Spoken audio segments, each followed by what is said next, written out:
സംസ്ഥാനത്ത് ഇന്ന് പ്രതീക്ഷിക്കുന്ന മറ്റു വാർത്തകൾ എന്തൊക്കെയെന്ന് ഇനി റീജിയണൽ റൗണ്ടപ്പിൽ നമുക്ക് പരിശോധിക്കാം. തെക്കൻ കേരളത്തിലെ വിവരങ്ങളുമായി രജിത് കുമാറുണ്ട്. മധ്യ കേരളത്തിൽ നിന്നും ശ്രീജിത്ത് നായരും വടക്കൻ കേരളത്തിൽ നിന്നും ജോസഫ് അഗസ്റ്റിനും ചേരുന്നുണ്ട്. അവരിലേക്ക് പോകും. തീർച്ചയായിട്ടും. എന്തായാലും ഒരിക്കൽ കൂടി ഗുഡ് മോർണിംഗ് രജിത്, ശ്രീജിത്ത് ഒപ്പം ജോസഫ്. Good morning. ആദ്യം നമുക്ക് രജിത്തിലേക്ക് പോകാം. രജിത്ത്, എന്തൊക്കെയാണ് ഇന്ന് തെക്കൻ കേരളത്തിൽ നിന്നും പ്രതീക്ഷിക്കുന്ന വാർത്തകൾ?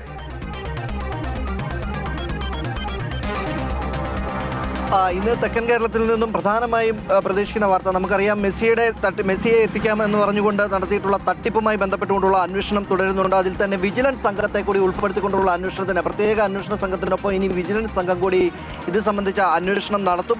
അവരെ കൂടി ഉൾപ്പെടുത്തിക്കൊണ്ടുള്ള അന്വേഷണം തുടരുകയാണ്. ഒപ്പം ശബരിമല നെയ് ക്രമക്കേടുമായി ബന്ധപ്പെട്ടുകൊണ്ട് കൂടുതൽ അന്വേഷണത്തിലേക്ക് പോകുന്നുണ്ട്. PSC ക്രമക്കേടിൽ തന്നെ പ്രതിഷേധം ശക്തമായി തന്നെ തുടരുന്നുണ്ട്. ആ പ്രതിഷേധങ്ങൾ ഇന്നുണ്ട്. ഒപ്പം തന്നെ മന്ത്രി K മുരളീധരൻ ഇന്ന് തലസ്ഥാനത്തുണ്ട്. അദ്ദേഹത്തിൻ്റെ വിവിധ പരിപാടികളിൽ ഇന്ന് അദ്ദേഹം പങ്കെടുക്കുന്നു. അദ്ദേഹത്തിൻ്റെ പ്രതികരണമടക്കം നമ്മൾ പ്രതീക്ഷിക്കുന്നുണ്ട്. ഏറ്റവും പ്രധാനം KCLൻ്റെ മത്സരങ്ങൾക്ക് ഇന്ന് തിരുവനന്തപുരത്ത് ഗ്രീൻഫീൽഡ് സ്റ്റേഡിയത്തിൽ തുടക്കമാകുന്നു എന്നതും പ്രധാനപ്പെട്ട വാർത്തയാണ്. തിരുവനന്തപുരം നോക്കുമ്പോൾ കൊല്ലത്തേക്ക് എത്തുകയാണെങ്കിൽ കേന്ദ്രമന്ത്രി സുരേഷ് ഗോപിയുടെ സാന്നിധ്യത്തിൽ ഇന്ന് കൊല്ലത്ത് വിവിധ ടൂറിസം പദ്ധതികളുടെ അവലോകന യോഗം നടക്കുന്നുണ്ട്. അഷ്ടമുടിക്കായൽ കേന്ദ്രീകരിച്ചുകൊണ്ടുള്ള പ്രധാനപ്പെട്ട ടൂറിസം പദ്ധതിയുടെ അവലോകന യോഗമാണ് കൊല്ലത്ത് ഇന്ന് പ്രധാനമായും നടക്കുന്നത്. പത്തനംതിട്ടയിലേക്ക് പോവുകയാണെങ്കിൽ ആറന്മുള വള്ളസദ്യയുടെ ചടങ്ങുകളും വള്ളസദ്യയും പുരോഗമിച്ചുകൊണ്ടിരിക്കുന്നു. ആറന്മുള വള്ളംകളിയുടെ ഐതിഹ്യത്തിൻ്റെ ഭാഗമായിട്ടുള്ള തിരുവോണത്തോണിയുണ്ട്. അത് തിരുവോണത്തോണിയുടെ പമ്പാ നദിയിൽ മുങ്ങിപ്പോയിരുന്നു. ആ തിരുവോണത്തോണിയുടെ നവീകരണ പരിപാടികൾ, അറ്റകുറ്റപ്പണികളടക്കം പുരോഗമിക്കുന്നുണ്ട്. അതിനിടെ ദേവസ്വം ബോർഡിൻ്റെ അനാസ്ഥ കൊണ്ടാണ് ഇത്തരത്തിൽ തോണി നശിക്കുന്ന സാഹചര്യം ഉണ്ടായത് എന്ന് ചൂണ്ടിക്കാണിച്ചുകൊണ്ട് പ്രതിഷേധം ശക്തമായുണ്ട്.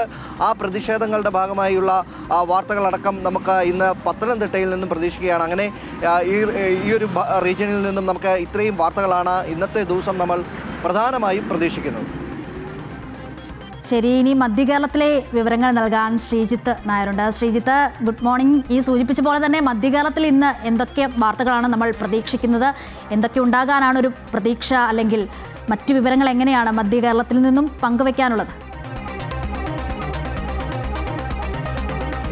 വീണ്ടും ഗുഡ് മോർണിംഗ് അശ്വതി. പ്രധാനമായും നമ്മൾ നേരത്തെ സൂചിപ്പിച്ച കാര്യങ്ങളിൽ നിന്ന് പിന്നെ ഒരല്പം കൂടി കൂടുതൽ വാർത്തകൾ.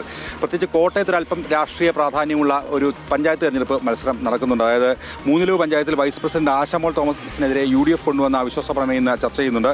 അതിൽ 14 അംഗ സമിതിയിൽ 8 അംഗങ്ങൾ ഒപ്പിട്ടാണ് അവിശ്വാസ പ്രമേയ അവതരണത്തിന് നോട്ടീസ് നൽകിയിരിക്കുന്നത്. അപ്പോൾ തന്നെ അതിൻ്റെ ഒരു പ്രാധാന്യം നമ്മൾ മനസ്സിലാക്കാൻ സാധിക്കുമല്ലോ. അതാണ് പ്രധാനമായി അവിടെ നിന്ന് രാഷ്ട്രീയപരമായി വരാൻ ഇരിക്കുന്ന ഒരു വാർത്ത. പിന്നെ ഓണവിശേഷങ്ങൾ സ്വാഭാവികമായിട്ടുണ്ട്. ഇടുക്കിയിലാവട്ടെ ഈ വിനോദസഞ്ചാര കേന്ദ്രങ്ങളെല്ലാം തന്നെ ഉണർന്നു കഴിഞ്ഞിരിക്കുകയാണ്. ഈ ഓണവുമായി ബന്ധപ്പെട്ട ആളുകൾ യാത്ര പോകാൻ വേണ്ടി ഏറ്റവും കൂടുതൽ ആളുകൾ തിരഞ്ഞെടുക്കുന്ന സ്ഥലമാണ് ഇടുക്കി. അതുമായി ബന്ധപ്പെട്ട ക്രമീകരണങ്ങളും തിരക്കുകൾ നിയന്ത്രിക്കാനുള്ള പരിപാടികളും ഒക്കെ അവിടെ നടക്കുകയാണ്. പ്രധാനമായും ആലപ്പുഴയിൽ നമുക്കറിയാം, ആലപ്പുഴയിലെ കരുവാറ്റയിലുള്ള കേസ് മനുഷ്യ മനസാക്ഷിയെ ഞെട്ടിക്കുന്നതാണ്. ഒപ്പം തന്നെ അവിടെ ഒരു ആഘോഷത്തിൻ്റെ വാർത്തകൾക്കുള്ള ക്രമീകരണങ്ങൾ കൂടി. കാരണം ലോകശ്രദ്ധയിൽ കേരളത്തിൻ്റെ തലപ്പൊക്കം അടയാളപ്പെടുത്തുന്ന നെഹ്റു ട്രോഫി 22-ാം തീയതിയാണ്. അപ്പം ഇനി ഒരു ദിവസം മാത്രമേ അതിന് ബാക്കിയുള്ളൂ. അതുമായി ബന്ധപ്പെട്ട യോഗങ്ങൾ, ക്രമീകരണങ്ങൾ, ഇതുമായി ബന്ധപ്പെട്ട മറ്റ് വേണ്ട കാര്യങ്ങളെല്ലാം തന്നെ അതുമായി ബന്ധപ്പെട്ട കാര്യങ്ങൾ നടന്നുകൊണ്ടിരിക്കുകയാണ്. ഗതാഗത ക്രമീകരണം ഉൾപ്പെടെയുള്ള കാര്യങ്ങൾ, അതുമായി ബന്ധപ്പെട്ട വാർത്തകൾ ഇന്ന് പ്രതീക്ഷിക്കുന്നുണ്ട്. തൃശ്ശൂരിൽ ഇന്ന് 16ാമത് DYFI സംസ്ഥാന സമ്മേളനത്തിന് തുടക്കമാണ്. നടൻ പ്രകാശ് രാജ് കൊച്ചിയിലെത്തിയ ശേഷം നെടുമ്പാശ്ശേരി വിമാനം ഇറങ്ങി നേരെ അങ്ങോട്ടേക്ക് പോകും. അവിടെ ചെന്ന് അദ്ദേഹം സാധാരണയിൽ നമുക്കറിയാം നടത്തുന്ന ചില പ്രസ്ഥാനങ്ങൾ ദേശീയ ശ്രദ്ധ വരെ ആകർഷിക്കാറുണ്ട്. അപ്പോൾ ഇതുമായി ബന്ധപ്പെട്ട വാർത്തകളാണ് ചുറ്റുവട്ടത്ത് നിന്ന് നമ്മൾ കൂടുതൽ പ്രതീക്ഷിക്കുന്നത്. എറണാകുളത്ത് നിന്ന്, കൊച്ചിയിൽ നിന്ന് പറയുകയാണെങ്കിൽ ഹൈക്കോടതിയിൽ നമ്മൾ കശുവണ്ടി ഇറക്കുമതി കേസുമായി ബന്ധപ്പെട്ട ഒരു കേസ് പരിഗണിക്കുന്നുണ്ട്. അതുമായി ബന്ധപ്പെട്ട ചില ഹൈക്കോടതിയുടെ നിലപാടുകൾ ഇന്ന് നമ്മൾക്ക് അറിയാൻ കഴിഞ്ഞേക്കും. ഒപ്പം ഇവിടെ കാലടിയിൽ സമരം, VC-ക്കെതിരായിട്ടുള്ള സമരവുമായി ബന്ധപ്പെട്ട വാർത്തകൾ കഴിഞ്ഞ ദിവസം നൽകിയിരുന്നു. അതുമായി ബന്ധപ്പെട്ട സമരം ഇപ്പോഴും ശക്തമായി നടന്നുകൊണ്ടിരിക്കുകയാണ്. ആ സമരം അവസാനിച്ചിട്ടില്ല. കഴിഞ്ഞ ദിവസം MA കോളേജിലെ സമരം വിദ്യാർത്ഥികളുടെ ആവശ്യങ്ങൾ അംഗീകരിച്ചതിൽ നിന്ന് അവർ ഒത്തീർപ്പായിരുന്നു. അപ്പോൾ അതുമായി ബന്ധപ്പെട്ട SFIയുടെ സമരം പുരോഗമിക്കുകയാണ്. അതുമായി ബന്ധപ്പെട്ട വാർത്തകൾ പ്രതീക്ഷിക്കുന്നുണ്ട്. ഒപ്പം ഏറ്റവും പ്രധാനപ്പെട്ട കാര്യം, ഖലീഫ റിലീസാവുകയാണ്. എൻ്റർടൈൻമെൻറ്റ് മേഖലയിലെ ഓണ സിനിമാ ലോകം ഒന്ന് ഉണർന്നു കഴിഞ്ഞിരിക്കുകയാണ്. അപ്പം പൃഥ്വിരാജിൻ്റെ ഉൾപ്പെടെയുള്ള പ്രതികരണങ്ങൾക്ക് വൈകുന്നേരം മാധ്യമങ്ങളെ അവർ കാണുന്നുണ്ട്. അപ്പോൾ ആ സിനിമയും പ്രേക്ഷകരിലേക്ക് എത്തുന്ന ഒരു ദിവസമാണ്.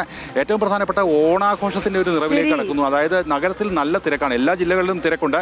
1500 പോലീസ് ഉദ്യോഗസ്ഥരെയാണ് വിന്യസിച്ചിരിക്കുന്നത്. അപ്പോൾ അതുമായി ബന്ധപ്പെട്ട പോലീസ് ഉദ്യോഗസ്ഥരുടെ ക്രമീകരണങ്ങളും നഗരത്തിൽ വളരെ സജ്ജമാണ്.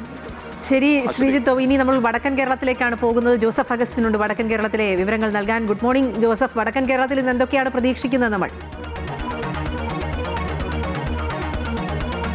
അഖില, അശ്വതി, ഗുഡ് മോർണിംഗ്. എന്തായാലും വടക്കൻ കേരളത്തിലും ഇന്ന് വാർത്താ സമ്പുഷ്ടമാണ്. എന്തായാലും കാസർഗോഡ് ജില്ലയിൽ എൻഡോസൾഫാൻ ദുരിതബാധിതർക്കുൾപ്പെടെ ആശ്വാസകരമായ ഒരു നടപടി ഇന്നലെ സർക്കാരിന്റെ ഭാഗത്തു നിന്നും ജില്ലാ ഭരണകൂടത്തിന്റെ ഭാഗത്തു നിന്നും ഉണ്ടായിരുന്നു. അത് ഇത്തരത്തിൽ പെരിയയിൽ എയിംസിനായിട്ടുള്ള സ്ഥലം ഏറ്റെടുക്കുന്നതുമായി ബന്ധപ്പെട്ടിട്ടുള്ള നടപടിക്രമങ്ങൾ അത് സർക്കാരിന് സമർപ്പിച്ചിട്ടുണ്ട് എന്നുള്ളതാണ്. കണ്ണൂരിലേക്ക് വരികയാണെങ്കിൽ ചൊക്ലിയിൽ കാണാതായ 13കാരന് വേണ്ടിയിട്ടുള്ള തെരച്ചിൽ ഇപ്പോഴും ഊർജിതമായി തന്നെ നടക്കുകയാണ്. കാശിയിൽ പോയിട്ടുണ്ട് എന്നാണ് വീട്ടിൽ നിന്ന് ലഭിച്ചിട്ടുള്ള കുറിപ്പ്. എന്നിരുന്നാൽ പോലും വീടിന്റെ പരിസരങ്ങളിൽ നിന്ന് CCTV ദൃശ്യങ്ങൾ ഉൾപ്പെടെ കണ്ടെത്താൻ സാധിച്ചിട്ടില്ല. ഇത് വലിയ രീതിയിലുള്ള ആശങ്ക ഉയർത്തുന്നുണ്ട്, ദുരൂഹത ഉയർത്തുന്നുണ്ട്.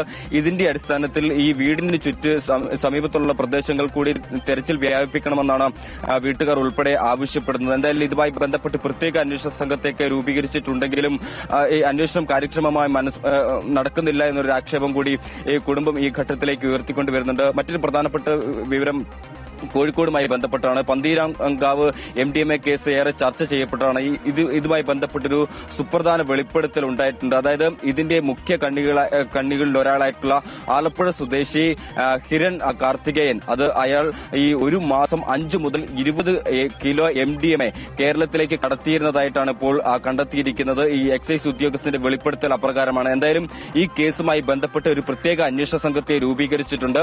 ഇതിൽ മുഖ്യ ആസൂത്രകനായിട്ടുള്ള നൈജീരിയൻ പൗരന് വേണ്ടിയിട്ടുള്ള തെരച്ചിൽ ഇപ്പോൾ ഊർജിതമാക്കിയിട്ടുണ്ട്. ഏതായാലും ഈ മാസപ്പടി കേസുമായി ബന്ധപ്പെട്ട് മുഹമ്മദ് റിയാസിന്റെ കൂടുതൽ സുഹൃത്തുക്കൾ ഉൾപ്പെടെ ചോദ്യം ചെയ്യാനും അതുപോലെ തന്നെ വിളിച്ചു വരുത്താനുള്ള സാധ്യതയാണ് ഇന്ന് മലബാർ റീജിയനിൽ നിന്ന് കാണുന്നത്. ഇന്നലെയൊക്കെ വലിയ രീതിയിലുള്ള തിരച്ചിൽ EDയുടെ നേതൃത്വത്തിൽ നടത്തിയിരുന്നു. ഇന്നും അല്ലെങ്കിൽ വരും ദിവസങ്ങളിലും സമാനമായിട്ടുള്ള ഒരു പരിശോധന EDയുടെ ഭാഗത്തുനിന്നുണ്ടാകുമെന്ന് തന്നെയാണ് പ്രതീക്ഷിക്കുന്നത്. മറ്റൊരു പ്രധാനപ്പെട്ട വിവരം മലപ്പുറത്ത് നിന്നാണ്. മലപ്പുറത്ത് മലയാളം സർവകലാശാലയിൽ ഗവേഷക വിദ്യാർത്ഥിയായിട്ടുള്ള അനഘ നൽകിയിരിക്കുന്ന ഒരു പരാതിയുണ്ട്. ജാതീയ അധിക്ഷേപങ്ങൾക്കും താൻ ഇരയായിട്ടുണ്ട് എന്നുള്ള ഒരു പരാതിയാണ് അവർ ഉന്നയിക്കുന്നത്. മാത്രവുമല്ല ഇതുമായി ബന്ധപ്പെട്ട് അവർ പ്രതിഷേധം ഇരിക്കുന്ന ഒരു സാഹചര്യമാണുള്ളത്.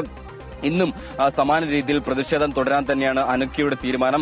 അക്കാദമിക് പിന്തുണ ലഭിച്ചിട്ടില്ല, ജാതീയമായ വിവേചനത്തിന് താൻ ഇരയായിട്ടുണ്ട് എന്നാണ് അവർ പറയുന്നത്. ഇതൊക്കെയാണ് പ്രധാനമായും മലബാർ റീജിയനിൽ നിന്ന് ഇന്ന് സംഭവിക്കാൻ സാധ്യതയുള്ള വാർത്തകൾ. അശ്വതി, അഖില.